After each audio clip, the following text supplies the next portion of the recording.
Welcome to Canada, best country in the world. What is Jas Oberoi's net worth? A decent amount of money. Did I ever dream about that? Yes. You came to Canada, I believe, 2008. I cried a lot in this country when I reached. What do you think you did differently? A high school pass out kid with very average IQ. Only thing I had it is the passion. What she instilled in you at that point, you still carry with you till date? When he passed away, everything collapsed. And the way my mom stood up with that, she was for us was a father and mother. What were some takeaways? Good for you. If you're successful, good for you. Yeah. If you have a BMW, good for you. If you have a Ferrari, good for you. I don't give a about it. You spent some time in Kelowna. You were working at an Indian restaurant. So he told me first thing is you change your clothes, wash dishes, mop. The monthly sales were $2,000. You took that up to $60,000 roughly in about 6-7 months. Yeah. I put all my savings, took a debt from the bank too. I'm done. So there's no plan B. So your journey in Australia, it's actually very interesting because you had the PR and then you still came back. Literally 10 days ago, you were begging for this job, saying that I would do anything to get this job. When you go into partnership with somebody, what are the things you look for? I went to my friend. He was also broke like me. So we three broke friends opened up a restaurant. What did you do to go from there to the million? Never stopped. I don't want to take a name. They're still in the industry. Yeah. And they say that we love your work, Jas. They literally brush me on my face. It's a cutthroat business. What makes the Jas Oberoi group? Who knows how he's doing it? Who knows he's selling drugs? Market is slow. How come he's hiring people? दुनिया परे तो परे बैठी है. हाँ बैठी है. नाले थोड़ा goal जेड़ा ना छोटा नहीं होना चाहिए. A lot of people who are in the same position that you once were. What do you want to tell them? People will not give you a sniff of chance. They wanted you to be down. It is on you whether you can do it again and again. You walk me through that journey of from 2016. I didn't have that mindset that I wanted to only work with the Punjabi community because it is easy for me. You do residential and commercial as well. 2018, first commercial property, it was a $10 million property. You're not going to know everything about it possibly on day one. Yeah. 6 months past, realtor making stories out there saying that how to make money, I will tell you. With all due respect, you are renting your own place right now. So don't fake it. What is your understanding of the real estate market? Just you born here doesn't mean you're entitled to buy a property here. You have to work hard to buy a property. You just had a podcast interview with the housing minister. They are not tenants. They are thieves. They are not paying the rent.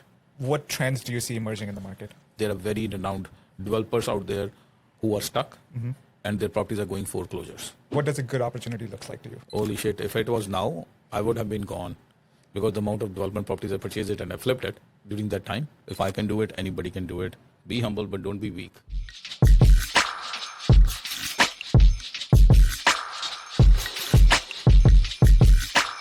Sat Sri Akal, Namaste, hello and welcome to the Truth Tribe Show.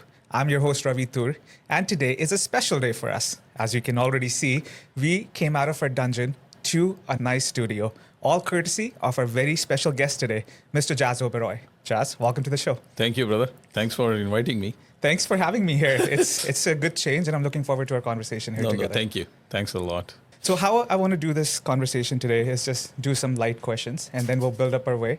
Sounds good. Perfect. So what I want to ask you first is, this show is about immigrants and more specifically South Asian immigrants. Okay. You've been an immigrant yourself. You came to Canada, I believe, 2008. You've been here for 16 years.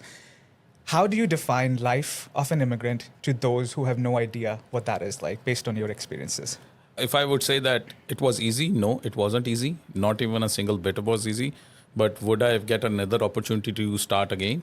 I think I will redo it again and again because I feel like the amount of time, as you mentioned, 16 years, good thing you have did a good research on it because a lot of people don't even know when did I come. Coming back to your question is, whatever I've achieved in 15 years, if I have to do it again, I would love to do it again.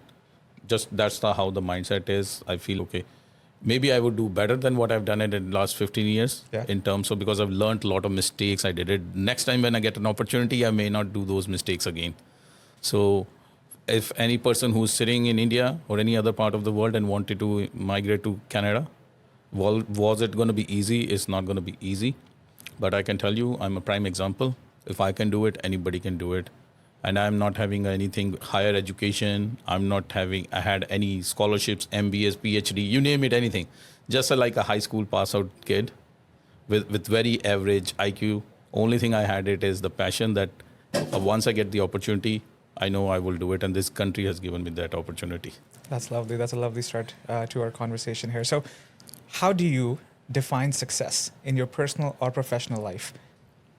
I feel like the success to me is when I don't have to work for someone. I work around my schedule. I don't work around someone else's schedule for anything. I don't block my time for someone else's schedule.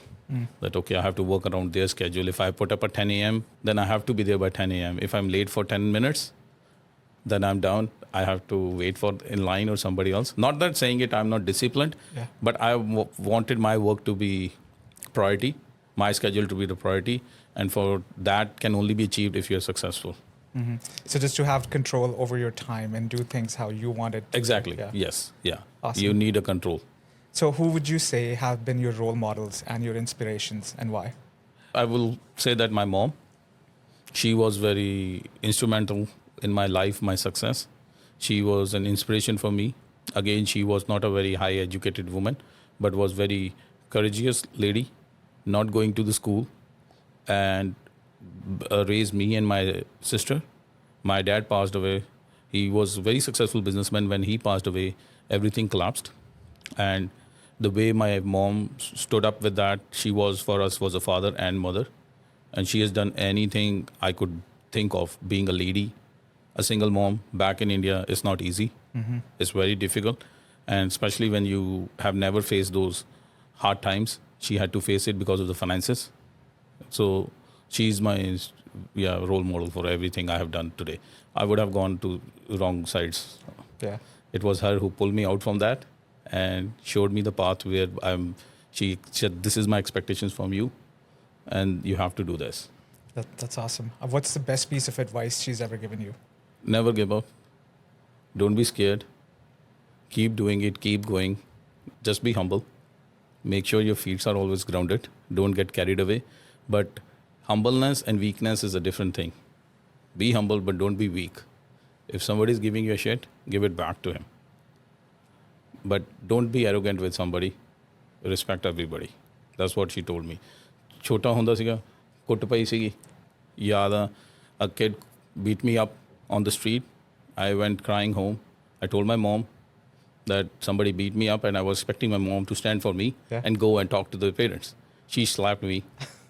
कि अगली बारी जो घर आएगा ना कुट खा के नहीं आना 4 तू भी मारनी है 6 वो मार दे 4 तू मारनी है जरूर. So that's how she has raised me. तो ਤੁਹਾਨੂੰ ਲੱਗਦਾ ਕਿ ਉਹੀ what she instilled in you at that point you still carry with you till date? 100%. Not that I pick up fights on the streets, but I'm trying to say that if somebody is going to be insulting, don't take it ਥੱਲੇ ਨਹੀਂ ਲੱਗਣ ਦੀ ਲੋੜ ਉਹਦੇ ਤੋਂ. Okay. Just because of the structure of that person is. Don't get intimidated by somebody. If that person is not treating you with the respect, don't take a shit from anybody. And that's, I know it may be easy now because I am at the life of my stature where I am. But people who know me from the day one, they know me how I was. And I had to face a lot of consequences for that because I was blunt. There's a difference between being blunt and rude. I was blunt, straightforward. If somebody is not respecting me, I would get back to them and say, this is not how you can treat me. And they didn't appreciate it because I was nobody at that time. And I have to live with that. Again, I had faced a lot of consequences. It backfired me badly in my career too.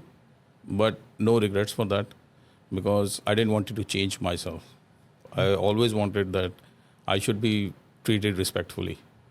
Very interesting. And I think when I was researching about you and I was reading about all your stories and the decisions you have made, I think it's a prime example of that. Because when people have said no to you, that's when you've actually went like over and above to actually prove them wrong and prove that you can do it. It's a killer instinct. It comes by default. It's inherited within me. That's why I keep bringing my mom in every conversation because she did it for me. She purposely inherited. She injected everything in me that this is how you have to be strong. So that's how I said it, that I'm not fighting with everybody. I'm not trying to prove anybody wrong here. But end of the day, if somebody says to me like, okay, this person have done this because of X, Y, Z skill.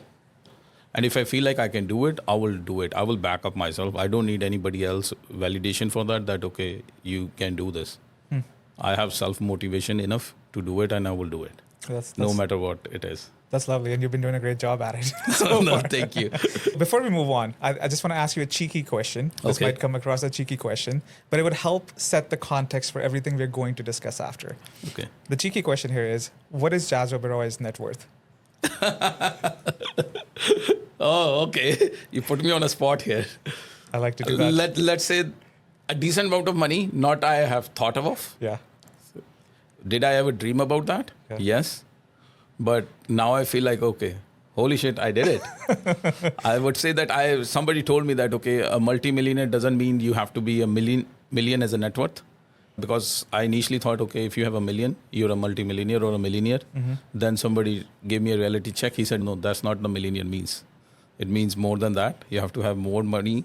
Like, I don't want to say it on camera, but much more than that. People can Google it. Yeah. So I feel like, okay, I have reached that stage where I can count myself as, okay, I'm not a multimillionaire, but a millionaire could be saying that happy where I am with my life. That's awesome. So somewhere in between, you're obviously more than 7 figures. Yes. Are you 8 figures? Somewhere in there.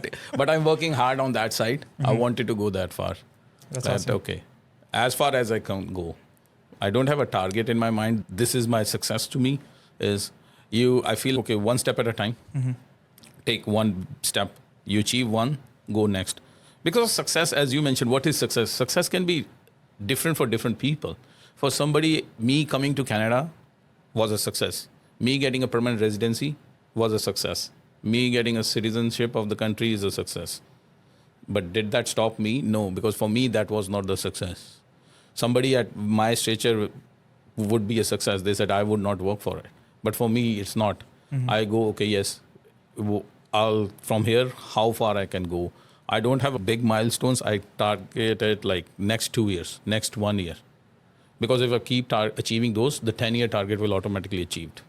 Very interesting. Yeah. I'm going to come to how you set those targets and like what strategy goes into it. But before we do that, let's start up from when you came into Canada. So 2008, you arrived in Canada. Can you walk me through what those initial days were like? Was Canada everything you imagined it to be, or what were the surprises? Very opposite to what I imagined. First time being out of the country and having this kind of an exposure on my own. And I was very much my mama's boy, always going home and talking to my mom for every small things. And the first thing I felt like it, and it's a reality I will tell you, is then the reality check is I was working very hard to get the visa for Canada or any other country. For any other country, I wanted to just go abroad, and I think there would be more opportunities. So I got a visa of Canada after a lot of hustle. Luckily, I got it. And this is fact. In my flight to Canada, I was thinking, shit, I'm going to Canada and I'm going to be alone there. I hope immigration people just deport me for whatever reason and they don't let me enter the country. And I don't have to tell my relatives or my family that I quit. I will make an excuse, hey, the country, because I was nervous. I was never been, and this is like the age of 28, I was feeling like that. And my dad passed away when I was 18. So last 10 years, I was constantly working to get a visa for any country abroad. And here the opportunity comes, and this is my mindset was it like, shit, I can't do this. Now it has come, I won't able to do it. I cried a lot in this country when I reached. It was completely opposite than my expectations.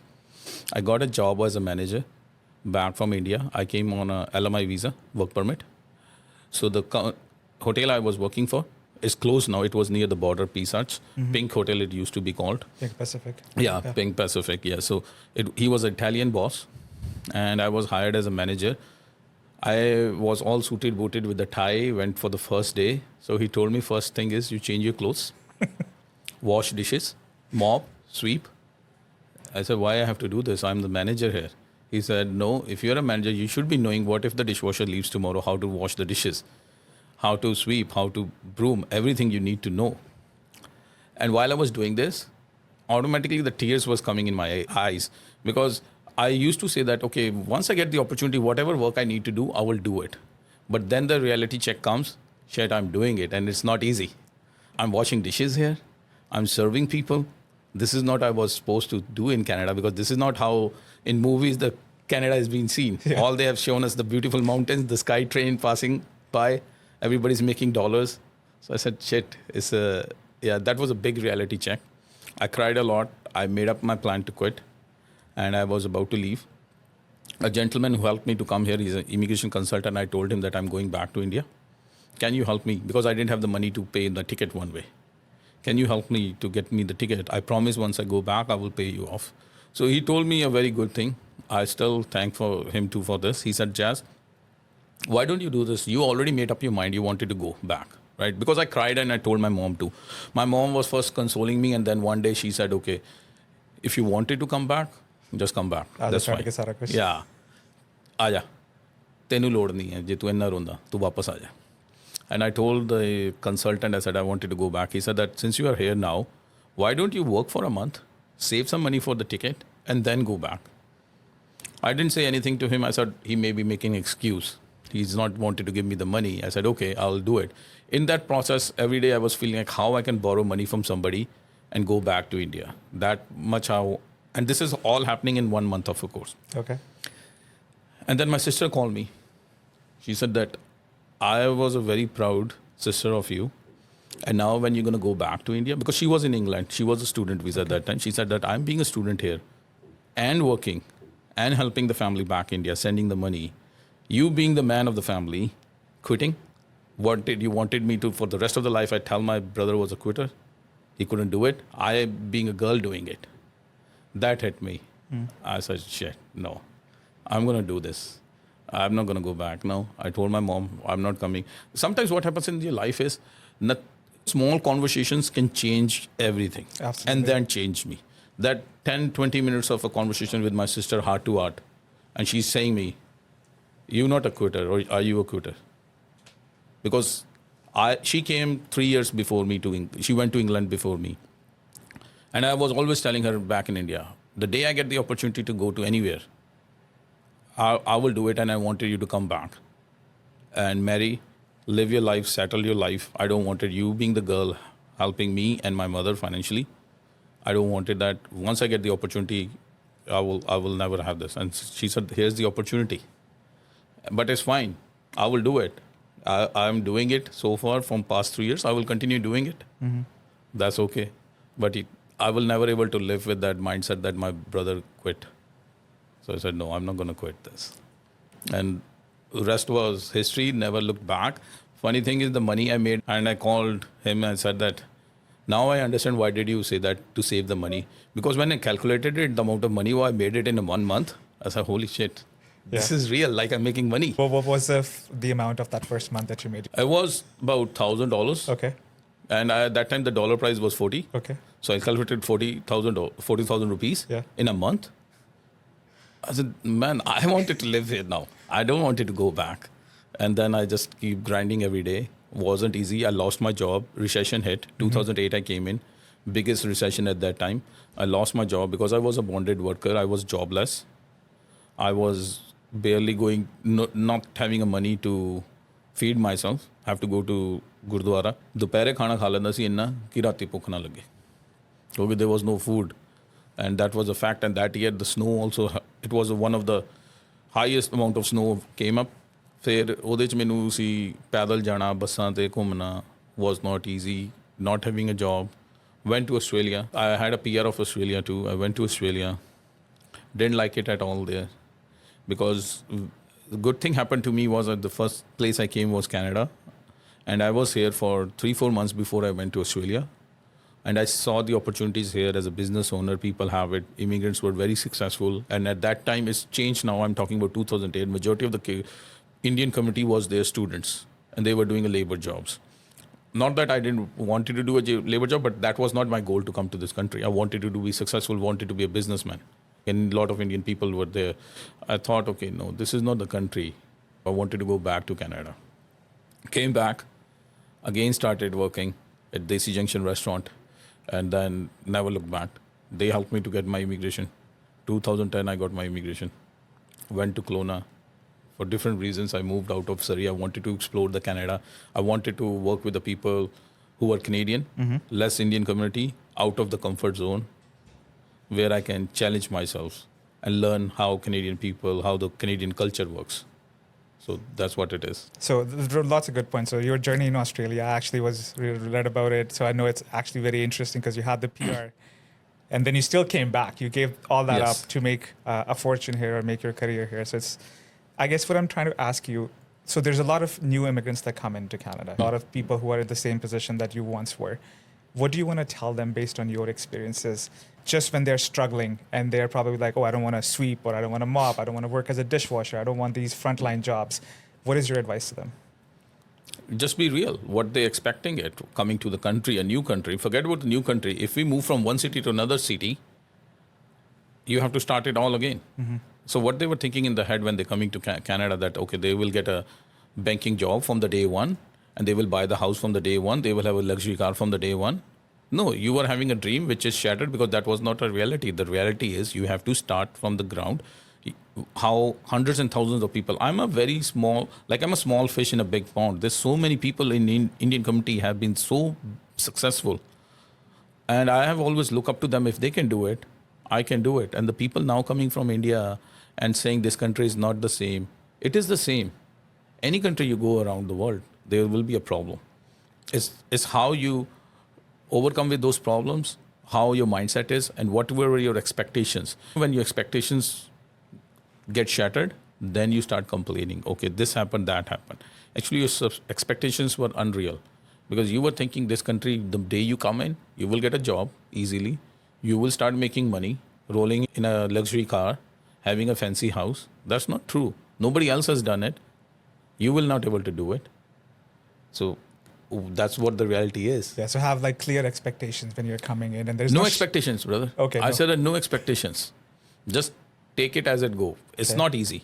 But if you stay in this country for 10 years, you will not regret that 10 years you have wasted of your life. It will take you 10 times ahead of where you are in India. Absolutely. And there should be no shame in. So my story, when I came here first, and I'm somebody like most Indian kids are who've never worked back home at all. And then my first day at the job, and this auntie that's teaching me, she's like, "Chadu pocha, ape barna pena." I'm like, "What?" I'm like, "Do you not have people who come in and do it?" She's like, "You are the people." Yeah, exactly. And I still go back to that day. I'm like, huh. Before that, I would have never done that. But after that, I'm like, everything is okay to do. All jobs are okay. I have to say this in Punjabi, a country na banda bana dendi hai. When I came from India, I was not from financially very well off, but still have that mindset, okay, I'm not going to do something which is washing a dishes, brooming, sweeping, because that's how it's been in India. Okay, ਜਿਹੜੇ ਉਹ ਬੰਦੇ ਕੰਮ ਕਰਦੇ ਉਹ ਥੱਲੇ ਨੇ ਸਾਡੇ ਤੋਂ ਉਹ ਕਰਦੇ ਨੇ ਆਪਾਂ ਨਹੀਂ ਕਰੀਦਾ ਕੰਮ ਗੱਡੀਆਂ ਆਪਾਂ ਨਹੀਂ ਧੋਣੀਆਂ ਘਾਹ ਆਪਾਂ ਨਹੀਂ ਕੱਟਣਾ ਇੱਥੇ ਆ ਕੇ ਜਦੋਂ ਆਪ ਕੀਤਾ ਨਾ ਫਿਰ ਮੈਨੂੰ ਸਮਝ ਆਇਆ ਕਿ ਉਹ ਵੀ ਬੰਦੇ ਹੀ ਨੇ ਕਿਉਂਕਿ ਮੇਰੀ ਮਾਈਂਡਸੈਟ ਵੀ ਉਹ ਅੱਜ ਫੀਲਿੰਗਸ ਮੈਨੂੰ ਵੀ ਹਰਟ ਹੁੰਦੀ ਹੈ ਉਹਨਾਂ ਨੂੰ ਇਦਾਂ ਹੀ ਹਰਟ ਹੁੰਦੀ ਹੋਣੀ Now, if I ever get an opportunity going back to India, because I don't go, last time I went to India was 10 years ago. Oh, wow. So, I will never treat them. And I'm having no hesitation of saying this on camera. I was not treating them well because that's how the culture in India is. Yes. You don't, you call them servants, not no domestic help. Yeah. Servants. Servants mean slaves, like they are your slaves. They are not your slaves. Yeah. Right now, they are not in the financially stable and they're doing whatever comes. We are treating them differently just because of the job profile. And this country has taught me, as you said, it also same thing. When I was a server, it taught me that I expect the same respect. Any other person, successful person wanted it. If I wanted you to treat me in a certain way, I have to treat you with that way too. I can't expect you treat me very well, but I brush you off and don't give you respect. Yeah. It has to be both ways. Regardless of your job, financially, and this country will teach you. Cycle te ya taan vi ja reha banda, wahi rule hai. Yeah, and I think that's sab to vadiya part for Canada. That's the best part. Is like everybody's equal. What you do in your jobs, Yeah. but when you're done, on the street you're all the same. There is no difference between you and the person X or Y. ਗੋਰਿਆਂ ਨੇ ਨਾ ਬੜੀ ਵਧੀਆ ਚੀਜ਼ ਖਾਤੀ ਸੀ ਮੈਨੂੰ ਇਸ country ਚ ਆ ਕੇ good for you. If you're successful, good for you. Yeah. If you have a BMW, good for you. If you have a Ferrari, good for you. I don't give a fuck about it, dude. Yeah. The rules are same for you. Exactly. है ना? India, if you have a BMW, people look at you with a different perspective. Yeah. Different vision they have it. Yeah. They treat you differently. A guy who's riding on a bicycle in India, you have a different rules for them. You have a different rules for the person who's driving a BMW. Here it's all same. So our country ne banda bana dendi. Ta main keh ne banda banaya sanu. I love that. Good for you, because I think that's so apt. Like good for you. It is, right? So the people say that good for you. Yeah. You're so successful. From then you went to Kelowna. I think you spent some time in Kelowna. You were working at an Indian restaurant there. Yes. You're making good money there. So can you walk me through those days? And then you, for some reason, decided to leave all that and come start your own restaurant. How did that all plan out? So it's been throughout my life phase. Whenever I was getting into my comfort zone, I wanted to go out of it to explore other things. Because I was always feeling like then my growth is stopped. I'm stopping my growth now. If I'm not getting out of the comfort zone, you get into one zone. Same thing happened when I came to Canada. I was doing a very good job here. I didn't need to quit the job. I could make the same amount of money here, but I challenged myself that I'm going to go against the odds. At that time, there was not many Indian community in Kelowna.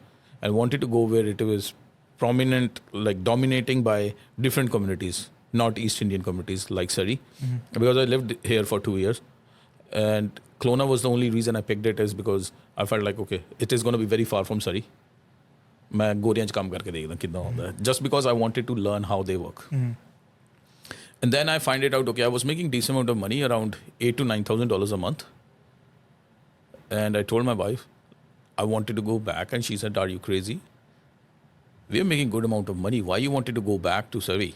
You don't even have a job there. Yeah. I said, no problem. I have the confidence in myself. I will do it. Let's go back. And that's what the whole mindset was at.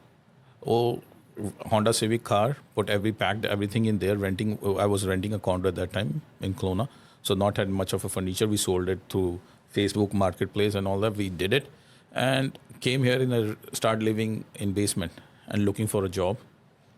Again, coming to a reality check, didn't get a job for 1 month.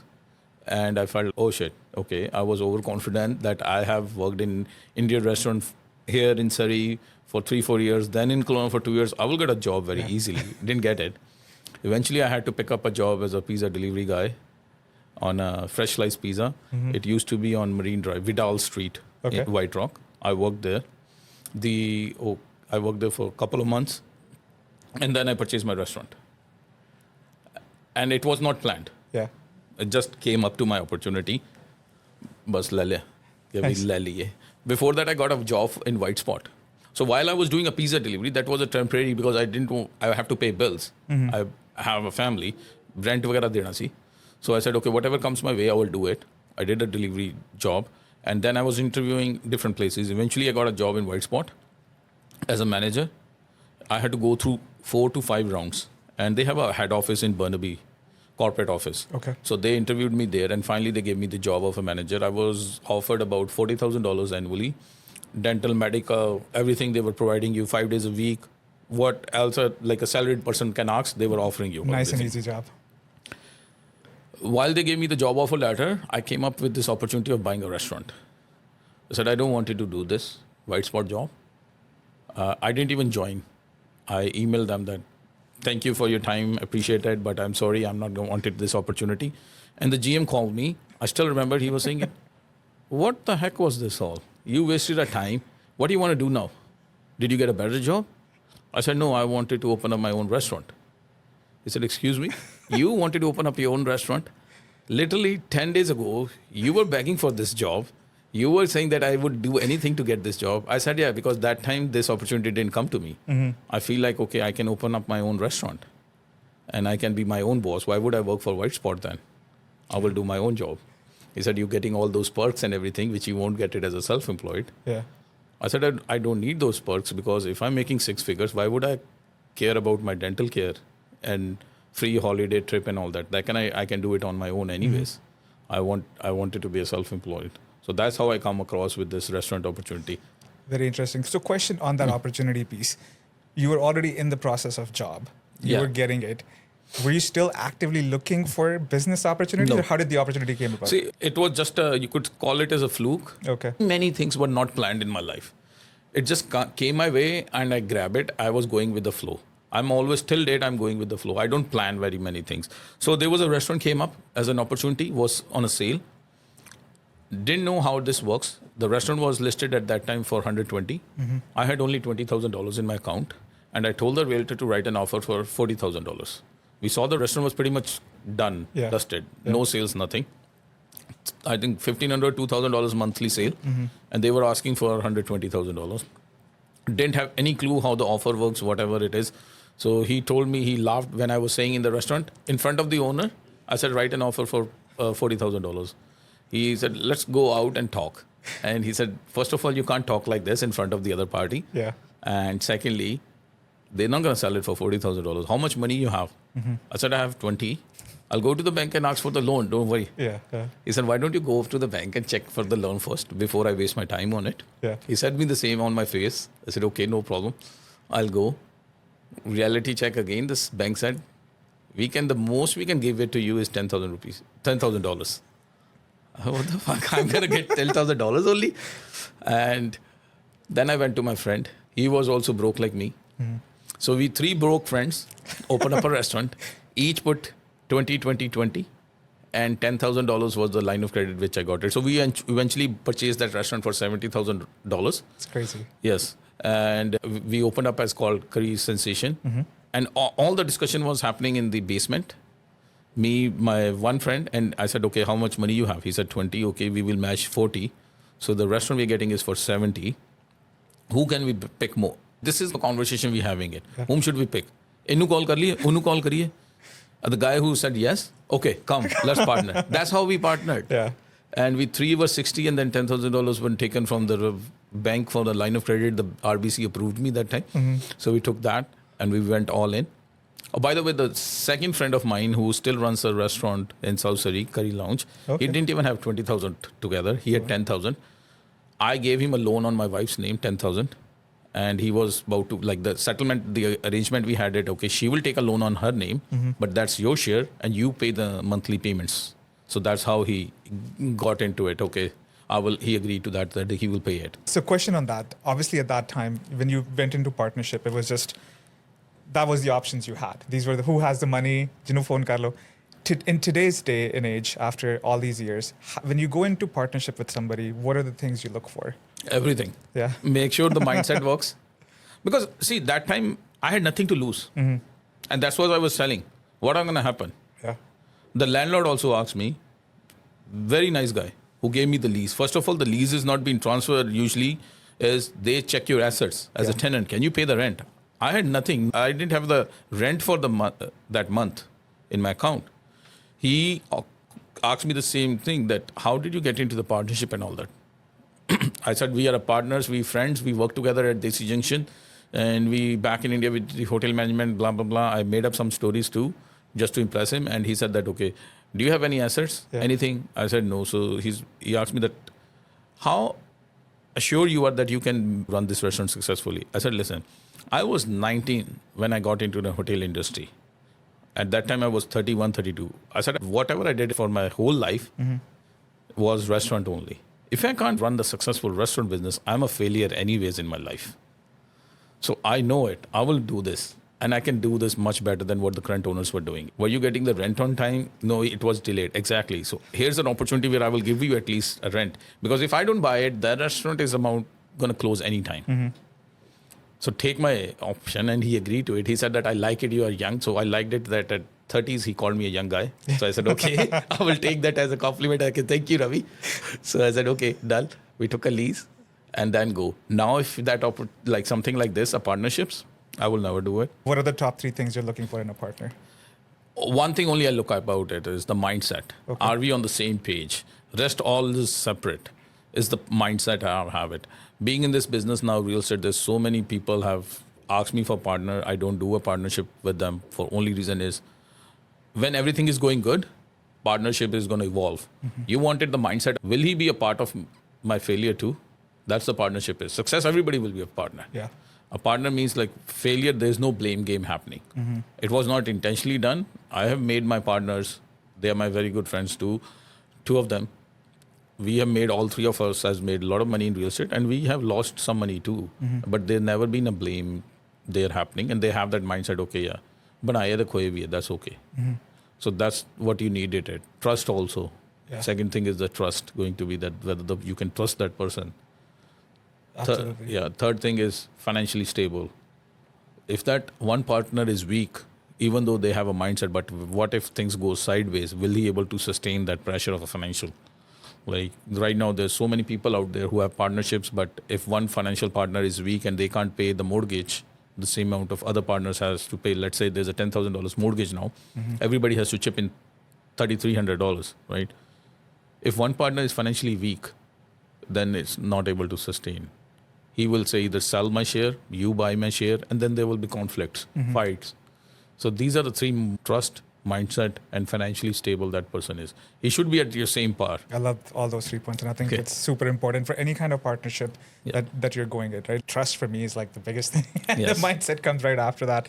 So just on that question, so when you took that restaurant out, the monthly sales were $2,000 you mentioned, but I know you took that up to $60,000 roughly in about 6-7 months. Yeah. What do you think you did differently? And this is, I'm asking from the context of other people who are in the business, who are at that stagnant stage where they want to increase the sale. What did you do that they can apply into their businesses? First of all, I read the business, like what the need of the client is, how the food was tasting. And that's why I was so confident that if I get this opportunity, I can do this better. Because I could see the opportunity there. It was nothing wrong in the place or anything. It was just the food, the presentation, how somebody was running the business. Second thing was I have no B plan. If I won't able to do this, I'm done. I'm gone. I have signed a 5-year lease. I put all my savings, took a debt from the bank too. I'm done. So there's no plan B. I did whatever it takes me to do it. I was handing over the menus at the Save On Plaza. I remember I was putting up on the windshield. I've shared this many times on the windshield. I was putting up the coupons for the menu during the lunch hour so the people can take that coupon and come to my restaurant and eat food. I didn't have the money to buy a manpower and tell them to go and do it. I was doing it myself in the afternoon when the restaurant was closed for 2 hours for the lunch. And the manager called me out in the Save On, in the parking lot. Very respectfully, he said to me, that is illegal, is soliciting. I didn't even know the word of that. I said, okay, so what does it mean? He said, you can't do this. It's illegal in Canada. I said, fine. I didn't stop. Yeah. I went to the different parking lot. Canada Post, I couldn't buy Canada Post services because of the money. I used to go to the South Surrey, Granville, all those townhomes. There's thousands of townhomes. Every day I pick one complex under the door, putting up the menus with the coupon. Just every day. And then go back, prepare the food, people coming in the evening. I was confident once they will like my food, they will come back. I have to just bring them once to my restaurant. So that's how we started it. So sales eventually went going well, 60,000. And then I said, okay, I wanted to do better. I took over the next unit too. And this happened in 6 months' time. Oh, wow. Usually people say that you have to run the business for 2-3 years, business plan, have this much of a contingency funds and all that shit. I didn't do anything. I just went with my gut feeling, I can do better. I shut down my business for 3 months while the renovation was happening. Again, was whatever the savings I was having those 6 months I made it, was zero again. Because I knew I can double my sales, if not more, the moment if I will take the unit next to me. Because that was vacant and I didn't want it to regret that for my rest of the life. I don't want to regret whenever I see that next door, I should have taken that to expand my business. Because I could see the potential my business is going to grow. People are giving me the good feedback. I need bigger space now. I renovated it, my sales went double. And then 2016, this was 2012. Okay. I purchased the restaurant. 2016, I said, it's enough. I want to grow more. What should I do? Yeah. And me and my friend were discussing, Jatin, my partner, that what should we do? We pick up a bunch of businesses. Just, you know how we boys talk, random thoughts. Let's do. One of them was being a truck driver. Okay. They make good money. I said, okay. Because the challenge I was facing in restaurant industry was the labor. I said, okay, if I have to expand myself, I have to grow, I have to open up multiple locations. This location is coming to the saturated point. I can't go more than those sales, maybe 10, 20, 30 more. But I'm not going to be able to make $100,000 a month. What should I do to make that? Then he said that, why don't we go into a trucking company? We drive truck. I said, dude, at this age, usually people retire and they buy a restaurant. And we doing the reverse. Yeah. We closing a restaurant, going on a truck, no, that's not going to happen. Then we thought about plumbing. Plumber also make good money. Electrician makes good money. Then in the conversation, I said, oh, there was a guy who used to come to our restaurant. He sell properties. Can we have a conversation with him and see what happens? And that's how it started. Then I found it out, okay, so it's called realtor, and realtor means real estate, and we sell real estate, and we can make good money in this. Yeah, that's awesome. So when you're looking for an opportunity, because at the point, you could be a truck driver, you could be this, that, or you could be a realtor. What are the things you're looking for in an opportunity? What does a good opportunity look like to you? Wherever I can make money. Okay. And there's a need in the market for that service you're providing. Because wherever there's a need, you will make money on it. I could see there's a need in this. where you can come from a service. I'm not, the good thing it was for me was a blessing in disguise. I'd never had an experience of sales. I've never done sales. All my life I did service. So I said, if I take this sales business and cater it like a service, I'm providing a service, like a hospitality service. You white glove service, you give it to them, serve everything on a platter, and I run my real estate business like that. I never done a sale with any of my client. I built up a relationship with them, understanding their mindset, and making sure they get properly served. Not only finding them the real estate, because so eventually the first plan, initial plan was it to become a realtor was money. And I'm not hesitant to say that, okay, I was all about helping people, other people. Bro, if I can't help myself, how will I help somebody else? You can't, yeah. So that was not, I'm not going to be into that BS that, okay, it is what for that. But at the same time, I wanted to run it as with the full integrity, honesty, not to cheat somebody. And because I feel like if you're actually a businessman, you don't cheat somebody.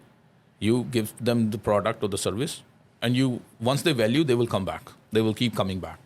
And that's how I started, and I find it a big loophole in this industry, and it's still there. Which is what? Which is short-term goal. Mindset, sell, move on. Sell, move on. Don't care about the client. Don't care about anything else. Don't care about providing them. What about if you provide them around whatever is happening with that? For example, you wanted to buy a house. I have built my whole businesses. If you wanted to buy a house, I'm not going to be doing your mortgage, but I have a connections with the mortgage people. I'm not going to do your renovation, but I have a connections with the renovation. I don't do movings myself. I have a connections. You don't have to go anywhere. Any hurdle you have it, any objection you're thinking of it, you come to me. You don't pay me anything. You're only paying me for real estate, and that also if you're selling it. If you're buying, you're not even paying me that. But I will take care of all your hassle. That's what my tagline used to be, real estate without the hassle. Very nice. That there's no hassle. One-stop shop. Come, I will handle everything. You don't have to worry. So you've created like an ecosystem of things, and you can serve people based on their needs, even though that's not directly through you. Yeah. I never had that mindset that I should take a mortgage license too, so I can make more money. Yeah. I will be serving them. You won't never be. Because I have seen it, all the top producers in this industry or any other profession, they don't do two professions together. You can only be master in one. Absolutely. And I was always having that mindset, okay, when the people going to come and talk about real estate, they only think about jazz. When they talk about jazz, they think about real estate. They should not have my name associated with something else. Because it was a big hurdle for me too, coming out of the restaurant industry, because whosoever I knew, everybody was thinking of, he's a restaurant owner. He's a restaurant owner. He's a restaurant owner. Now he got into real estate. So breaking those shackles also, your mindset changing. No, I'm now into real estate. I don't do anything with restaurant. I quit restaurant industry. I'm not doing at all restaurant. And I never did it. I become a realtor. I never went back to restaurant. And I made it very clear to my partner also that I'm not going to come back to this. With 2 kids, earning like $10,000 to $12,000 a month, who would do that? Okay, started from scratch. Because I could see it. If I have not done that, I would have not been here where I am now. Absolutely. It's just a mindset. I wanted to come out of the comfort zone. Because every day was a routine was set. Yeah, it's good to break that comfort zone, right? Because you get complacent. When you're doing the same thing, you're just like, oh, this is fine. Yeah. And then you don't foresee what can possibly go wrong in 5 years. Exactly. And moreover, you have to be visionary too. I could see the vision that this industry is not going to be able to make me where I wanted. The challenges were the labor, the chefs. You're not going to get it. Now I'm getting it. But it's a matter of time. The rules change, something changes, and I'm bound with somebody else. One thing I picked up real estate was that I love it. It is, if I fail in this, I have to blame myself. I can't blame my chef is not there, my dishwasher is not here, the server is not here. It's a solo business. I can run it solo.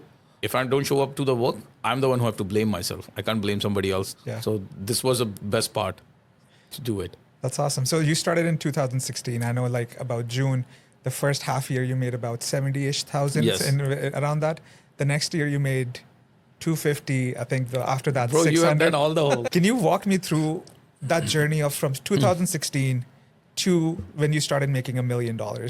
What did you do to go from there to the million? Never stopped. First thing for that was it never stopped. Never having a short target or being, I won't say happy, but it was not overconfident or being taking it easy. That, okay, I'm making $100,000 a year or making $250 a year is more than enough. No. If somebody else can do it, I can do it. I see around me, and same thing is the same drive now too. Yes, I'm making more than $1 million, but I see people are making much more than that. And that drives me that, okay, if they can do it, I can do it. Otherwise, I'm a mediocre. I'm an average person who's making $1 million only because they are above average. I count myself at the par of the very high level that, okay, I'm at this par. My mindset is I'm here. I don't want it to be at the level of the average person mindset is. But when I see somebody else above me, it pushes me that, okay, I'm not here yet. Because I'm surrounded by the people who are below me or average, and they're telling me that, okay, you are big. But when I look actually out in the world, there are realtors who are being top notch, right up there at the league. I wanted to go there, see that how it is going to be. So once I reach there, then I will see, okay, what's the next one? Yeah. But right now my goal is to go to there where I can make at least 6-7 million a year. And there are realtors who are making it. Yeah. So why can't I? Yeah, that's as they say in Punjabi, ਦੁਨੀਆ ਪਰੇ ਤੋਂ ਪਰੇ ਬੈਠੀ ਹੈ. ਹਾਂ ਬੈਠੀ ਹੈ ਨਾਲੇ ਤੁਹਾਡਾ ਗੋਲ ਜਿਹੜਾ ਨਾ ਛੋਟਾ ਨਹੀਂ ਹੋਣਾ ਚਾਹੀਦਾ ਗੋਲ ਵੱਡਾ ਹੋਵੇ ਪਰ ਉਹਨੂੰ ਐਗਜ਼ੀਕਿਊਟ ਵੀ ਕਰੋ ਪਲਾਨ ਨੂੰ challenge I have seen come across ਇਸ many people plan too much but they don't even execute one thing. They are too much into perfection. I wanted to make sure this is how it should be, this is how it should be. They put all that energy and effort into that plan, and when the time comes for execution, they are exhausted. Yeah. They are done, and they never execute. Yeah. I make a plan. I'm not saying don't do a planning. I make a plan on my marketing side too. I made a plan of my real estate. But I started my marketing social media in 2019 or 18, I realized it. Social media is going to be the big thing. But I didn't have this plan, everything that I will have my podcast set up. I will have my marketing. I will have 5 full-time employees who are doing just video editings and marketing me on social media. It was not planned. That was my vision. I said, let's go with it. Go with the flow. While I'm going, I will learn. Mistakes, I will do it. I will learn. If I put everything on a paper, you will never able to do it. It's not going to happen. It's like action over words any day. Any day. Execution is the most important part. How you execute it. Don't overthink about the outcome of it. Just do it. Yeah. I'll give you an example on that. So when I started this podcast, it's going to be about a year, give or take now, next month. I have friends back home who were going to start podcasts as well. They're from Jalandhar. And they had this whole studio. They wanted to do planning and they wanted to make it the perfect piece that comes out. Whereas I was like, I'm okay to fail. If I don't do it perfect, I'll learn and I'll grow. After a year now, they're still planning to do it. And they haven't launched it yet. So that gets to tell you, like, people just plan too much sometimes and they don't do the stuff to actually go and see. People have come to me and asked me how I plan, how I do my business, how I run my business, how much salaries I'm giving it to somebody. I don't keep secret from them because I know they will not do it. They just wanted to know, and they will be all pumped up for Monday, Tuesday, Wednesday. By Friday, they will say it's all bullshit. I don't think so. It's going to work. Is he really doing it or is he just faking it on social media? Yeah. So this is because, again, that comes in. Just because you being lazy and doesn't want it to come out of your comfort zone, you're going to, in front of your family, friends, you don't want it to come across like a person who's a loser. You will start blaming a person who's successful. Oh, he's successful because he did something shady. Or you will find loopholes. I don't think so. Social media is a fake life. Who knows how he's doing it, whether he's able to sustain, who knows what he's doing, who knows he's fucking selling drugs, market is slow, how come he's doing it, how come he's hiring people. Yeah. So this is how it is. Consistency has to be there. I think it's the most important thing in life. When you have started a podcast, if you do only one podcast in a year and nothing after that, how are you going to make your name into this? Yeah. You have to be consistent. Keep doing it, keep doing it, keep doing it. And that's the only way to learn, right? You're not going to know everything about it possibly on day one. Yeah. It's as you do things, you learn about it and then you improve on it. Yeah, 100%. That's how it is. So perfect segue now into what you do today. So the Jas Oberoi group. Yeah. Can you give me a breakdown of who all is involved? How many people do you have? Who does what? Okay, so in terms of my employees, the people who are on salary, we have 5 people altogether. For the marketing, one is for the admin. She's the receptionist and an admin. Okay. And then I have 6 realtors. I used to have, until last year, I used to have only 3 to 4 realtors. And I always had the mindset that quality over quantity. But when I was going with the quality, it was always getting into my ears. I should hire more realtors because you're not paying them the salaries and they're going to do some sales and they will bring you something which is better than nothing. You have nothing to lose for them. Average realtor will do one deal at least a year. You're getting something out of that. Yeah. Why don't you hire it? And I went with that process, and I miserably failed in that. And I'm going back to the same old thing where I was, like quality over quantity. I don't wanted it too many realtors in my team. And in the process, last year, in January this year, we had 10. Now we are 6. I hope we will be 6 only. And I'm not going to be like saying that I will be having a remorse if there will be less now, even from 6. It's Interesting. okay to me because I wanted a quality. I wanted the people who are working with me are selling machine. They work like me. They don't think of one sale and they go home. Yeah. I have a routine. I'm coming to the office, regardless I'm doing a sale or not doing a sale, I have a routine. I will follow that. Even if it is, and I have closed a lot big deals, even if it is a $20 million deal, I have closed it. I'm not going to go home early just because I've closed 20 million today. Not celebrate it? I will celebrate it on Friday. Okay. Friday is the day when I celebrate, I drink. Okay. That day I will celebrate it.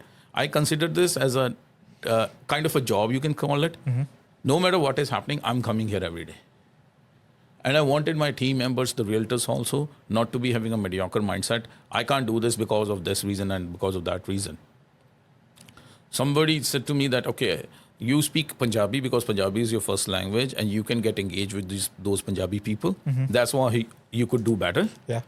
If you help me in that side, then maybe I will be a better realtor too. I said, that's a mindset. I have worked against the odds actually.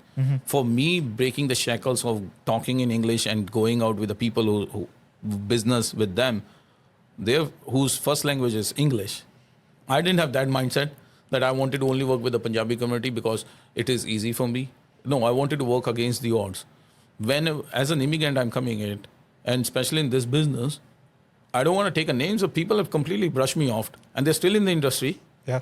And they say that we love your work, Jas. They literally brush me on my face. It's a cutthroat business. The whole world is cutthroat, not in this industry, any industry. People will not give you a sniff of chance. They wanted you to be down. It is on you whether you can do it again and again and again. Learn it from your mistakes. They were saying you don't have a fucking asset, dipper, right? So will that walk me down? Will that, no. It sparks me more that, okay, I'll do it. And I will do it the way I'm doing it. I'm not going to change my something just because to come across like one of you guys. No, I'm an outsider. Everybody knows I'm an outsider. So why to fake it and pretend that I'm one of you? No, I'm not one of you. But I can do my business even as an outsider coming into this country. Whole is multicultural country. 99% of the people are outsiders. Canadian history is like that. Yeah, yes, absolutely. your parents came from somewhere. Yes, you born in Canada just doesn't mean that you're superior than me. Yeah. Who gives this validation? You born in Canada, you're superior than a person born in India. It's about the skills, the mindset. You have the same opportunity. Actually, you have more opportunity than an outsider coming in. And I feel like, okay, it's easy for us because they always play us underdogs. And I love that. When people play me underdog, that he's not going to do it, I love to quietly do my work and let my results show. The results tell the things. Rather than I'm saying it, मैं आ कर देना, मैं वो कर देना, मैं चक देना, सब कुछ कर देना. नहीं, चुप रहो. Let your work do all the talk. Nice. So what does the day look like for you and your team in the office? And a follow-up to that is, what makes the Jas Oberoi group better than the other real estate firms out there? What do you guys do differently than others? I can say that, okay, one thing, as I mentioned it briefly about it, we take care of our client from A to Z throughout the process. We're not going to leave our client in a loop somewhere and say that this is not my job to do. Even if it is not my job to do and I know the way how to do it, I will still guide them to do it. Because as the professionals, they're coming to me, they're investing into their lifetime savings, they have it. And I can't just say that I'm done. My job was only to show you the houses and you gone. And that's what I tell my team also. That's the easiest part to do is show the homes. They can see the homes through online too. Yeah. So why would they need you? Why are they paying us $10,000, $20,000 when we sell them the whole? We getting that amount of commissions. Yeah. So we should be telling them also, okay, it's worth you paying us this amount of money because we will hold your hand and walk you through the whole journey. Because it could be overwhelming for you, but as a professional, we do this every day. We know it. And I have learned it in terms of how I can say that, know your product. I tell my realtors to know your product means like I'm selling real estate. I should be knowing inside out everything about real estate. What is evolved, whether it's a developments, don't bullshit. Don't just say fake things out there just to impress somebody, because social media will catch it very fast that you are bullshitting it. Yeah. Or is it a chat GPT script or is it your own script? So don't do that. Don't pretend to be something you are not. Learn your product and then come across to your client. They will always value it. If I don't know, if I'm telling you to buy a development property, but if I don't know the steps of it, how I can tell you even to buy it? Did I ever myself purchase anything? Did I ever done myself anything? No. So how I'm expert here in telling you to spend your millions of dollars and buy those development properties where I don't know the process, how the rezoning happens, what is first reading, what is second reading, what is the fourth reading, what stages the money you will get it from the bank. You don't know that shit, but you expecting the client to buy through you, and you saying, "Oh, that is not my job. That is the mortgage broker job. Yeah. This is not my job. This is architect's job. This is civil engineer." Half of the realtors don't even know what the civil engineer's job is. At what stage we need a civil engineer, and they're coming on social media and trying to sell that, being an expert guru, real estate guru, who's telling how to make money in real estate. And I'm not against somebody. I'm not saying it that I know everything. But I never come across, if you look at my previous videos past like 4 or 5 years ago, I've never told somebody how to make money in real estate. Because I didn't make it. Yeah, not like the social media clips that come in today, like flip properties. 6 months past, realtor making stories out there saying that how to make money, I will tell you. With all due respect, you are renting your own place right now. So don't fake it. Because people will not come to you. Yeah. They will never look up to you. And this is what is happening in our industry. This is what bringing our name down. And on a different engine, want to say, nothing against being comic, being funny, but there's a line to it. I do funny videos too, but I don't want it to do a pangada in front of my property. That my property. It's funny you say that because I just saw a video of somebody not that long ago actually doing bolia and pangada while selling the property. Yeah, great to them. And if they want, see, there's realtors especially, they are into a delusion or confused. Should they be influencer or should be they professionals? True. Okay. If I wanted to be influencer, it's not going to pay my mortgages. My Ferrari payment is going to be paid if I help the client to buy a property or sell a property. So let's be real here. I don't want it to come just for the views.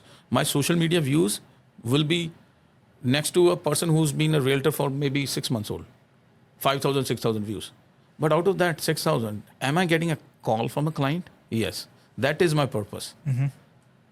I can do funny videos. Some people will put up a nasty comment. Some people will put up a good comments in there, but I'm going viral. But that's not my purpose. I don't want it to be viral. Yeah. I wanted to hit to one person who can call me and say that, okay, I wanted to buy or sell property, or this guy makes sense. So we, as a realtors out there, we having that delusion, okay, which way we should go, or we are thinking an influencer is a good realtor. A person who's getting a good views is a good realtor. Yeah. That's bullshit. If that was the case, that if you see around the top producers, they don't even on social media. True. So how do they running the business? If you look at the commercial realtors, they don't advertise at all. Yeah. The Colliers and the Cushman Wakefields, they don't do anything. Yeah. So who is right and wrong? Yeah. It's what business do you want to be in? Are you in the, as you said, is your business of real estate or the business of Views. social media? Influencer. Yeah. Yes, you can be influencer. You can make good money. Somebody will endorse their products through you. Great. But then don't say that you are a realtor. Yeah. Because realtor is not going to do that. Absolutely. It's about the views nowadays. It's all about the views. Yeah, and you don't know where the views come from. Views could be from Toronto, but you are in Surrey. So how does that help you if somebody there is watching the thing? I said my views are maybe 5,000-6,000. Some of them go somewhere 10 on average. But do I get recognition if I go to the public place? Yes. People recognize me. I'm a realtor. And that's what my whole purpose was on social media, that I don't have to introduce somebody who I am. Fair. This is my purpose, to come to the social media is, okay, people know I'm a realtor. That's very interesting. So let's dive right into the real estate world. Yes. So you do residential and commercial as well. Yes. How is one different than the other? What are some challenges of one as opposed to the other? If I go into deep, it's not too much of a difference. Okay. But in terms of how you deal with the things is different. Like residential, portrait in the perspective is, the context is, residential is very fast going pace. Commercial is slow. Commercials, after 5 or 6, stops. Residential never stops. Yeah. It actually starts after 5, 6, because that's when people are available. Then there's a deadline of offers too. 99% of the times for commercial, there's no offer deadline. And when you write an offer, usually it is open for 2-3 days before the other party respond back. So it's a slow pace. It's a numbers game, no emotions attached. Investors or the buyers who are buying the commercials don't care about what color of the wall is. They buy it because their business location, or if they're buying it as an investment, what is the rent they're getting out of it? Who are the tenants? So very much more serious business, I could say that. But what is very much same thing what a residential is. It's nothing like too scary. A lot of residential realtors feel like, oh, commercial is a difficult thing. It's not. Actually, I find that commercial is more easy than residential, because residential you have to be on the go, open house, offers coming. Okay, now the market is slow, but offers coming. You have to be constantly chatting with the other realtors at 10 o'clock at night, 12 o'clock sometime at night, writing the offers, going back and forth, because of the timeline is there only 24 hours. Whereas commercial takes sometimes week to negotiate it. Weeks actually, not week, weeks to negotiate it and going back and forth. I wrote an offer last week on one property for my client. And I got a call from a commercial realtor yesterday that we are still working on it. And it's been a week. Wow. And I'm okay now. I learned it. I'll share a funny story, and how I learned it is, new realtor 2018, first commercial property I wanted to sell to my client, and it was a $10 million property. And I was so excited that I'm selling a $10 million property, calling a realtor on Sunday. And usually they don't answer. So accidentally, I don't know what happened, he answered my call. And I was not, without even asking about how he is or what, I was on my own tangent. Hey, this is Jas Oberoi. I'm just calling you for this property, ABC property on this street. And my client is interested. Can you share some more information? All he said, call me on Monday, and he hung up. And my client was next to me. And he said, what happened, Jas? I didn't want to say he hung up on me. And I was thinking, what the fuck he did? Network problems. Yeah, I said, he's saying that, let me call you back in 2 minutes with the information, Jas. So why don't you, Paji, go home? I'll call you and give you the information. So that was a reality check for me also. Okay, the commercial doesn't work like this. If it was a residential, 100% a realtor would have answered the phone and given the whole information. He didn't even listen to me. It's a $10 million property. And they said, no, fuck off. Call me on Monday. So what's an average sales on a commercial side, and what's an average sales on a residential? So the average for commercial is 5 million plus. And for residential is around 1.5 plus. Okay. In terms of money-wise, it's less or more same. People have that impression that commercial makes you more money. No, but the amount of time it takes, sometimes the completion is 1 year from now. And the subject itself takes 45 to 30 days normally. So if I sell a house and that person buys a house to me, I ended up making more money than actually I'm selling a $5 million property, because $5 million on average is a 1% or 1.5% commission. Commission is less. Residential, the rotation is fast. Nice. You sell the house, you make $20,000, $30,000, and the guy's buying a house, you make 10, 15 again. And the whole transaction takes sometimes a month. Whereas commercial will take me 1 year to get me that money, because 45 days first is the subjects, and then it is, you don't even know whether it's doable or not, the deal will go through or not. But the pace is good.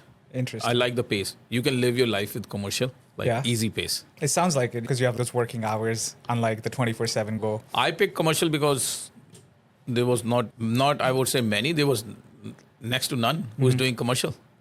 There's very few Punjabis who are doing commercial. And I felt, okay, this is an opportunity, I can do it. Again, in the mindset was it, if somebody else can do it, I can do it too. Absolutely. If Collier's realtors are doing it, I can do it too. Just because I'm with Remax doesn't mean I can't do it.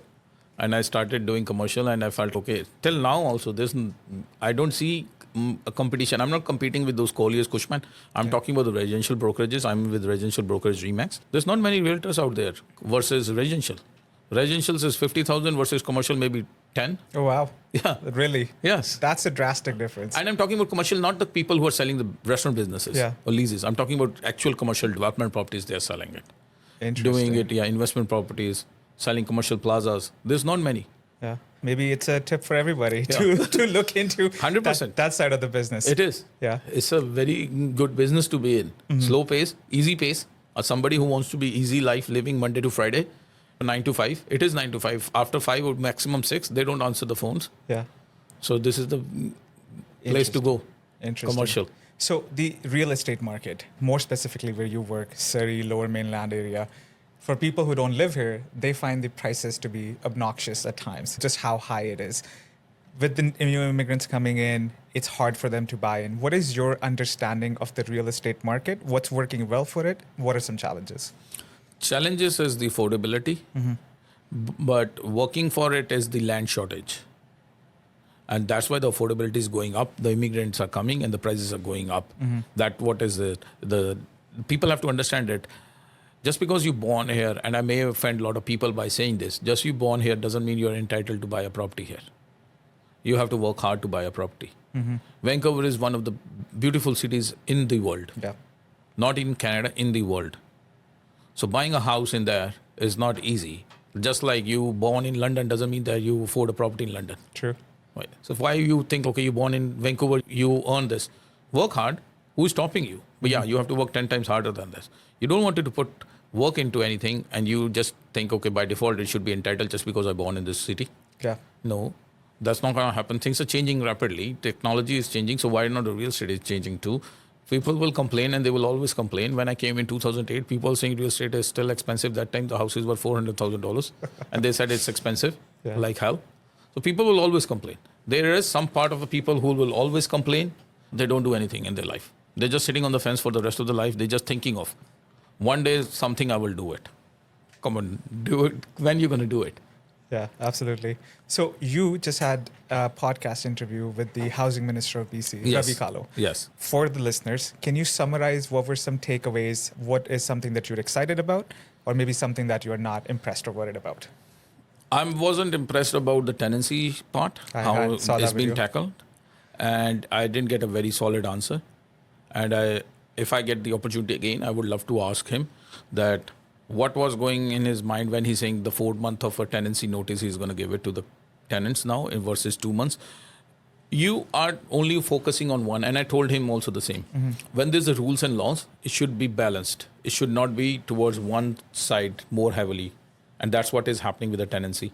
I can put it into the context and why I said I have this is tenants don't pay rent to you. You can't do anything to them. Yeah.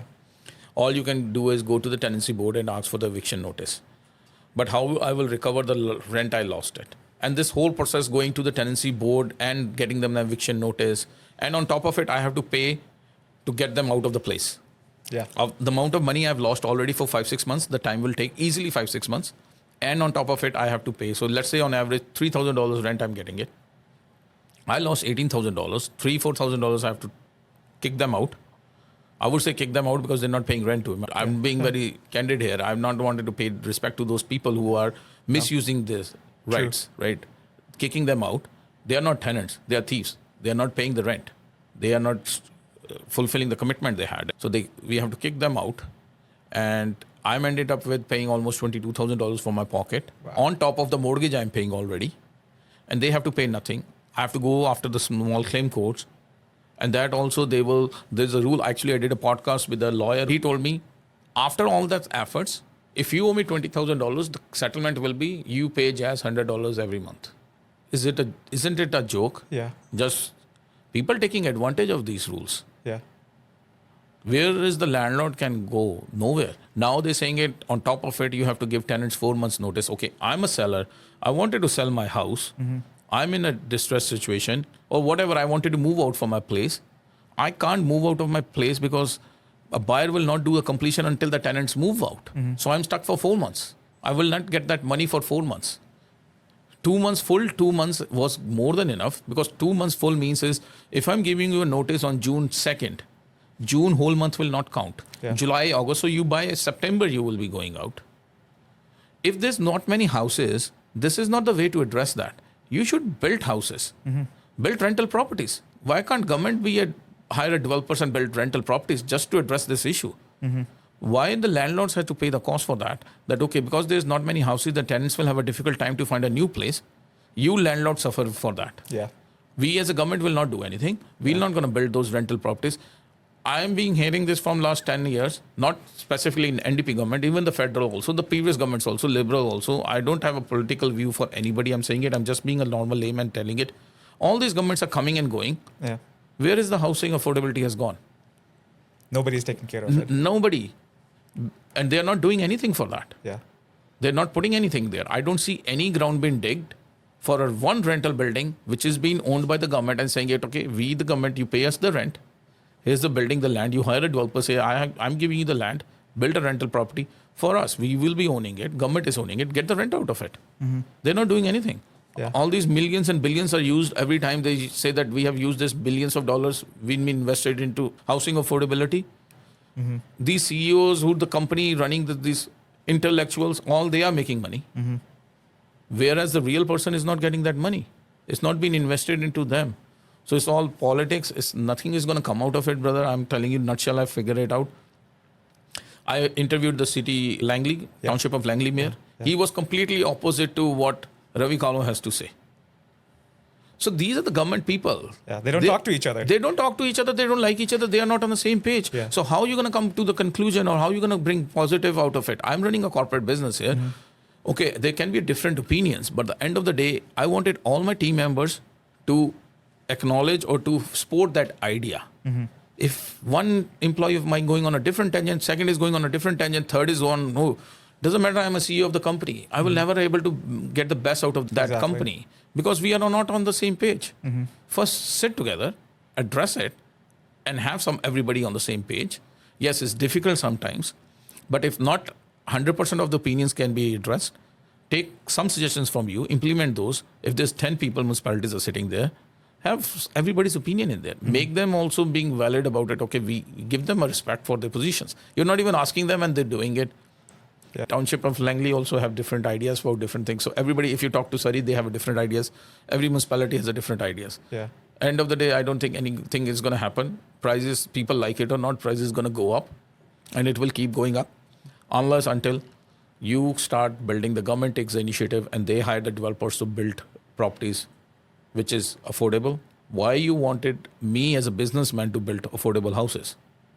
I'm into a business to make money, to make profits. Yeah. I'm not into a charity business here. Yeah. Why are you expecting me as a landowner to build affordable houses? Yeah, that's your job. Yeah, that's your job.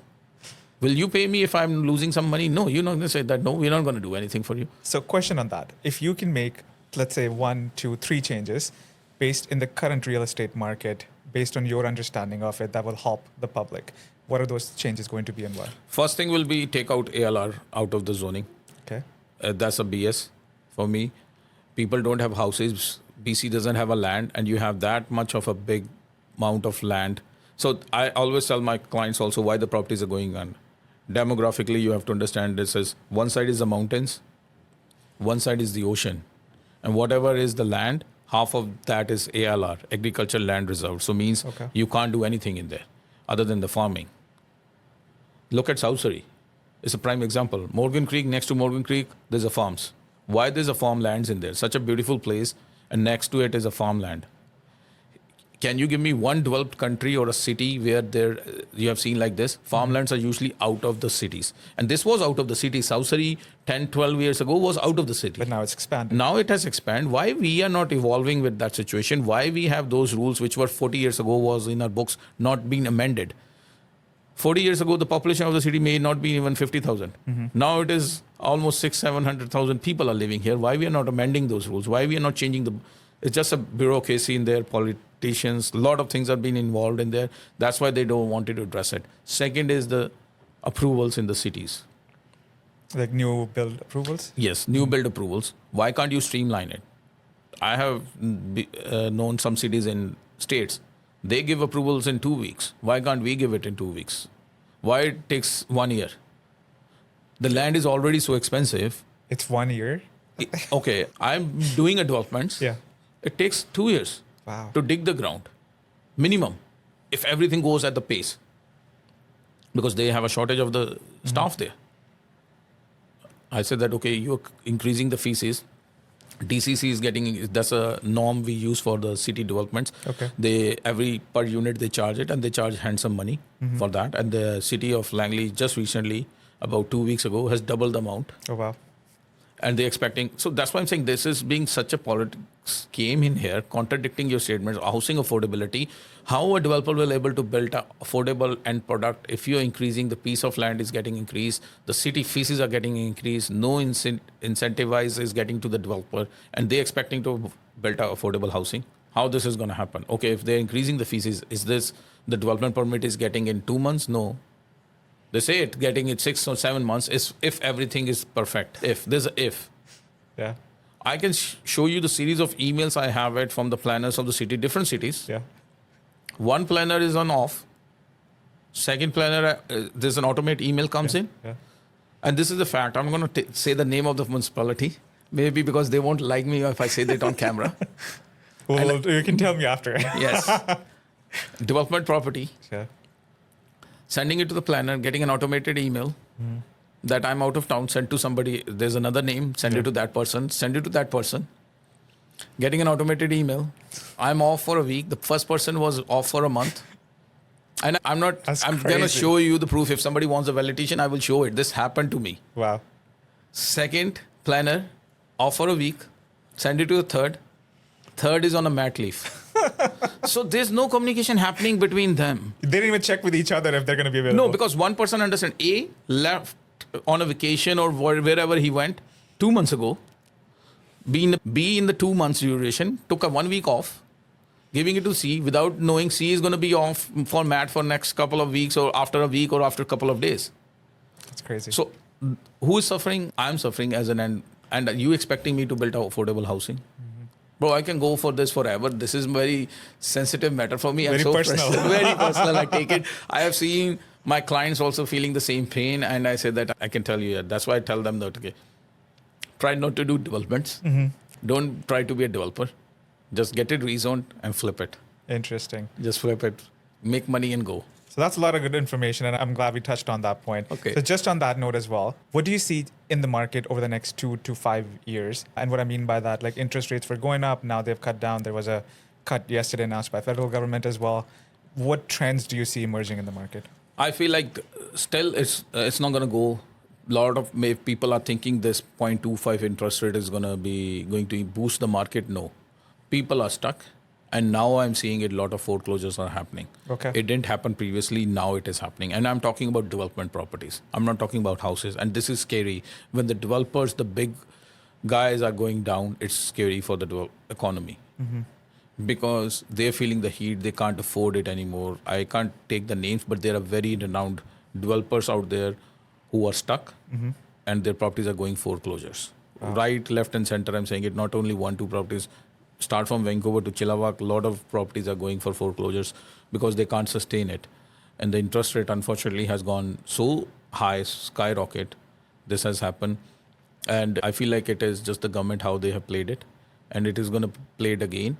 Whether the economy supports or not, interest rates are going to come down because next year is the election. Yeah. And I've said this a couple of times and I'm going to be saying it again. You will see it, whether the economy supports it or not.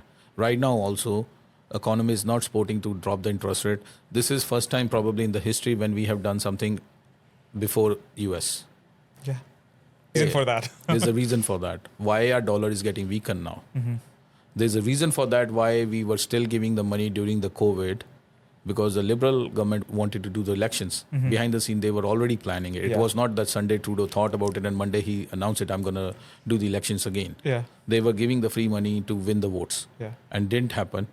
And now what they want to do is they wanted that. They're not going to give the opposition, the conservative, the opportunity to just come and roll them over and say, okay, conservative is going to say, we will bring the interest rate down. They're going to bring the interest rate down. Before the elections, they will bring the interest rate down. It will come to 4%.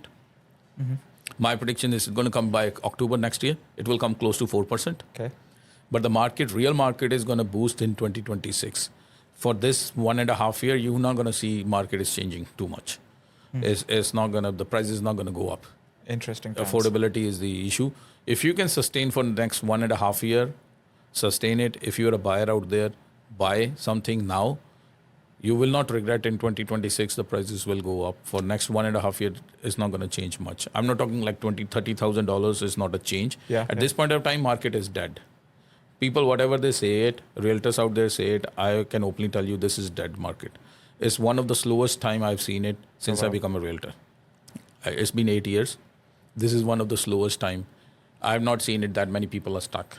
And I've seen it, people are stuck. I get calls every day from residential owners also. They owe more money to the bank actually than the property value is today. Wow.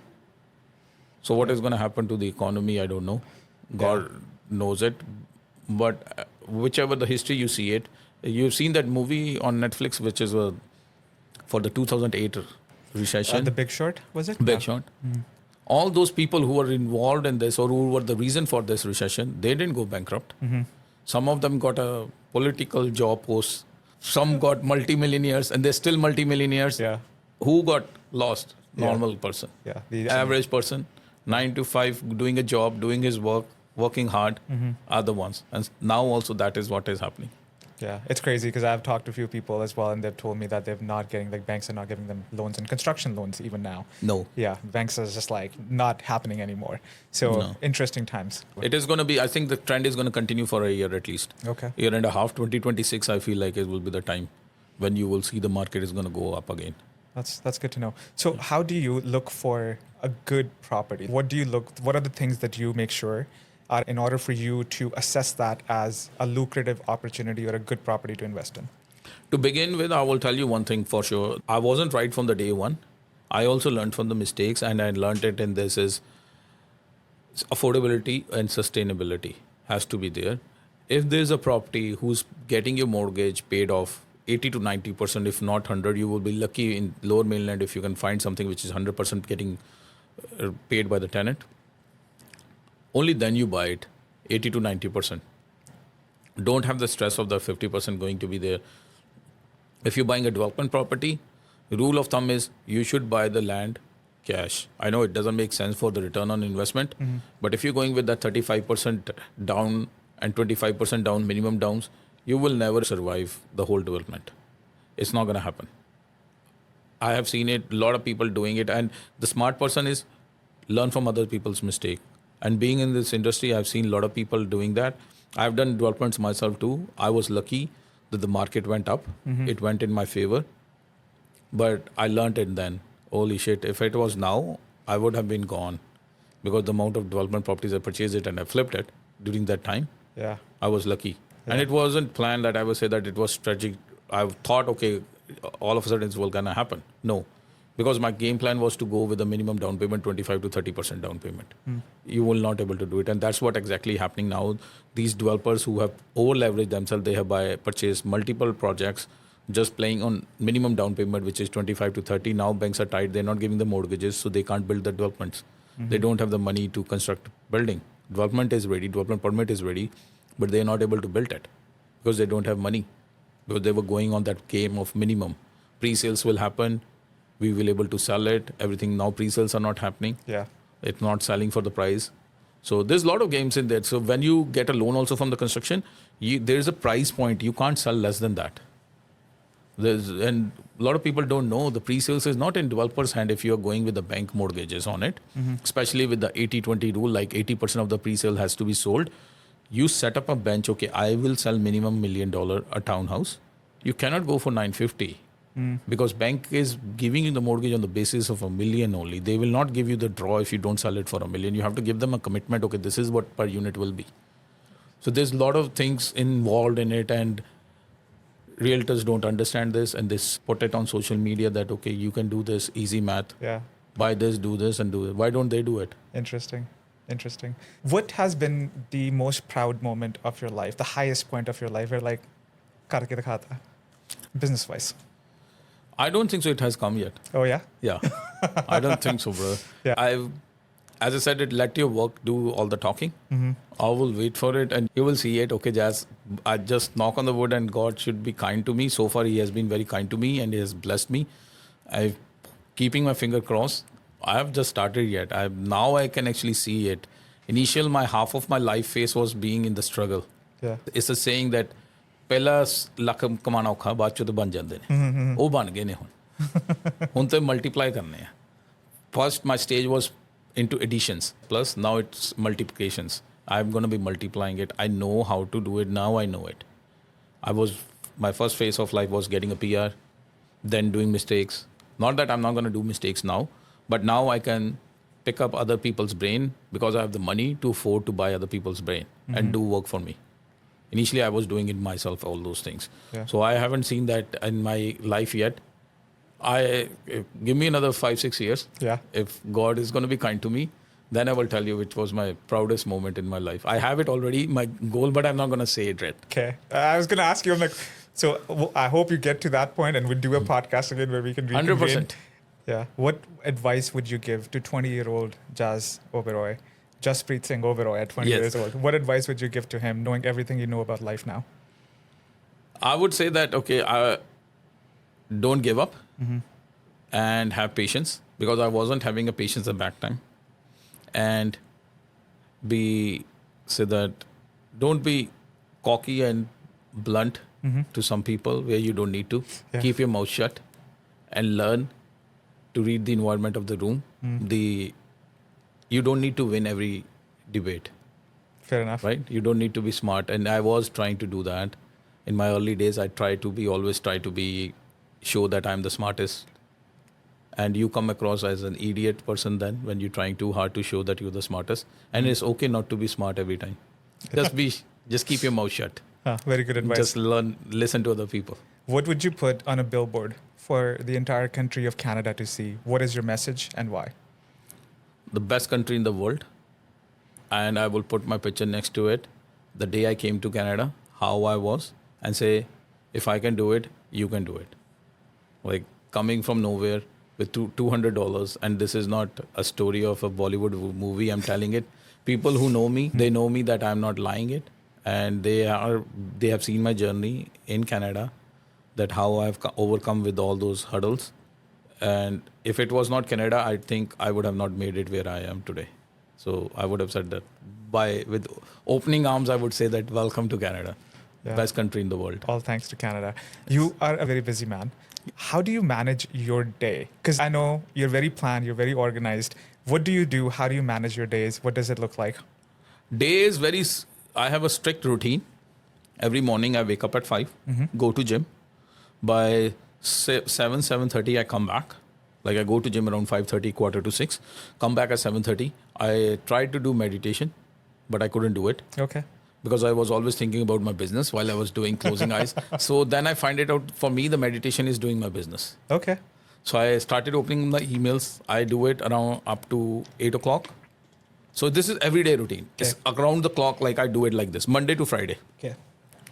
8 o'clock I will take a shower, 8:30 come down, take a breakfast. By 9 o'clock I will be out of the house. I'll go to my construction sites. Today also I was there. So by 10:30 I will come to the office and try to be the last person to leave the office. Not that I wanted to prove somebody something. Yeah. I'm just busy with it. I feel like after 6:30 when my whole staff goes, there's not much distractions. My phones doesn't ring that much. I can focus on the things which is being in my pipeline. Okay, I have to finish it. And that's how I'm trying to do it. One thing I tell myself to slow down in terms of the pace, because I felt it recently, my team is not living up to my pace and they're feeling pressurized. Okay. So I have to slow myself down. This is very difficult for a person who's very energetic. Go. Yeah. I wanted to go, things do fast. And then I realizing it. And that's what I'm saying. You learn every day. And I learned it. Okay, no, I have to slow myself down. Tell myself that the people around me are not like me. If they were like me, they would not be working for me. They would have been next Jas Oberoi. Everybody have their own goals. Everybody have their own Way of going about life. Yeah, going about it, or how to take priorities. Their priorities are, some people's priorities are, they want to take the life easy. I'm not one of them. And that's why I'm where I am. And they wanted, and which is great. I used to think 4 or 5 years ago that they are losers if they are not working around the clock. Yeah. Which I learned it now. No, this is their priority. Because they think from their side, I'm a loser working around the clock. What's the point of making all the money when you don't have a time to enjoy it? Yeah. I feel like my enjoyment is my work. I enjoy while working, not making money while working. My wife says it that I know you wanted to have a wish that there shouldn't be any night all day so that you can work. I said, yeah, you know me so much. He said, I'm spending 15 years with you, Jas. I know you. Yeah, You're inside always out. thinking about work. That's crazy. Yeah. What can we expect from you? I know you mentioned you only plan 1 year, 2 year. What do you have in works? What can we expect from you in the next year or two? Oh, next year or two, a lot of things gonna happen behind the scene. I have a construction company which I didn't market it that heavily because I was focusing on real estate first to establish it in terms of if I take a back step, can my business go at the same pace? If not the same pace, 80% of the pace I was running it. And now I feel like it's a time. I'm going to be going heavy on my construction side too. And I'm opening up a real estate coaching business very soon. Oh, nice. I'm going to be training realtors, new realtors, old realtors being in the business for 2-3 years, not doing well, to tell them how to be successful, and whatever my roadmap was, it's going to give it to them and tell them, okay, you can do it the same way I did it. End of the day, it's the same hustle. Everybody has to do it. There's no secret sauce. But if you get the guidance, what are the mistakes I made, they should not do it. Yeah. And how they can make a strategy, helping them to guide them in terms of the strategy. Like, I'm not trying to say that I have some secret sauce which they will learn from me or they will get it. It's just I will help them in terms of the mentorship and the things I have done it. And a lot of my ideas were miserable. Yeah. And I'm putting that in a course that don't do this shit. Yeah. It didn't work. It's the experience that you bring to the table.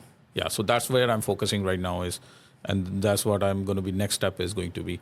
In a larger picture, I'll just say that I didn't come this far just to come this far. Yeah. I humbly say that, not trying to come up as an arrogant. This is just the beginning. And I tell every day myself, I can go far from here. This is just a beginning. Now I can see actually the world. Initially, I was having the burden of a lot of my responsibilities I had in terms of financial debt I have to pay off, a lot of things I had to do it. Now actually I can see the world open eyes and see, okay, there's so many opportunities around there. Well, I wish you all the best with all that. I know that you're going to do fantastic.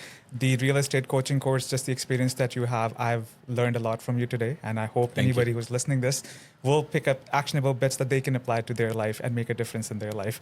It's been a slice just chatting with you here today. So thank you for your time. Before I let you go and wrap this up, any final words for myself or anybody who's listening today? Listening to the people, I will say that especially to the young people, be focused, one idea at a time. Don't have 10 ideas in your head and trying to implement all those 10 ideas. You will never able to execute it properly. You will never able to be successful. Eliminate 9 ideas, focus on one thing at a time, and don't try to be me or somebody else overnight. They were not being successful overnight. You cannot be successful overnight. Give yourself a time. It's a journey. I started my behind the scenes, nobody know it. Now people know me, who I am. But I started my struggle when I was 18 and now I'm 43. So you do the math, the amount of time I have to spend to get recognized. And I'm still doing it. So it's not stop, never ending process is there. So that's what my 2 cents would be. It's a saying, and we'll end the show on that. It's like Rome wasn't built in a day, but they sure kept chipping at it every single day. You keep doing it. Yeah. Keep doing it. It was a pleasure talking to you here today. Thank you so much for your time. Thank you, brother. Thanks a lot. Thank you.